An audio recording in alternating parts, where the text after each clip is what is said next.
వేలాది మంది సాక్షిగా హే బిడ్డా ఇది నీ అడ్డా అన్నాడు. నువ్వే ఈ అడ్డాకి నాయకుడివని సేనాధిపతి ప్రకటించాడు. అంతా హాయ్ హాయ్ నాయక అన్నారు. తీరా చూస్తే అదే సేనాధిపతి సర్దుబాటు అంటూ గాలి తీసేశాడు. మరి తణుకు విషయంలో జరిగిన పొరపాటుకు దిద్దుబాటేంటి?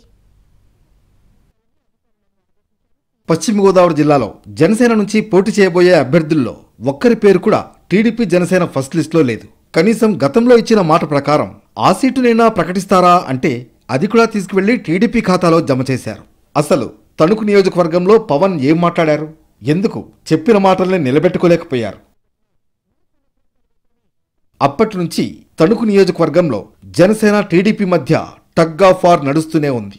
వచ్చే ఎన్నికల్లో తణుకు అసెంబ్లీ నుంచి జనసేన అభ్యర్థి విడివాడ రామచంద్రరావును గెలిపించుకోవడానికి మనం ఉన్నామంటూ పవన్ చెప్పుకొచ్చారు. గత ఎన్నికల్లో సీటు ఇవ్వకపోయినా పార్టీ కోసం కష్టపడినందుకు రామచంద్రరావుకు ప్రత్యేకంగా క్షమాపణలు చెప్పారు. దీంతో వచ్చే ఎన్నికల్లో తణుకు అసెంబ్లీ జనసేనదేనంటూ ప్రచారం జోరందుకుంది. తీరా తొలి జాబితాలో ప్రకటించిన సీట్లలో తణుకు నియోజకవర్గం ఇప్పుడు టీడీపీ ఖాతాలో పడింది. తణుకు నియోజకవర్గంలో తెలుగుదేశం బలమైన పార్టీగా ఉంది. 2014లో ఇక్కడి నుంచి ఎమ్మెల్యేగా పోటీ చేసిన అరిమిల్లి రాధాకృష్ణ 30,000 ఓట్ల మెజార్టీతో విజయం సాధించారు. 2019 ఎన్నికల్లో జనసేన టీడీపీ విడివిడిగా పోటీ చేయడంతో 2,500 ఓట్ల తేడాతో ఓటమి పాలయ్యారు. ఇదే సమయంలో జనసేన సైతం తణుకులో బలమైన పార్టీగా ఎదిగింది. పవన్ వారాహి యాత్రకు వచ్చిన స్పందనతో తణుకు టికెట్ జనసేనకేనంటూ చెప్పుకొచ్చారు కూడా. అయితే ఇదే సీటు కోసం టీడీపీ పట్టుపట్టింది.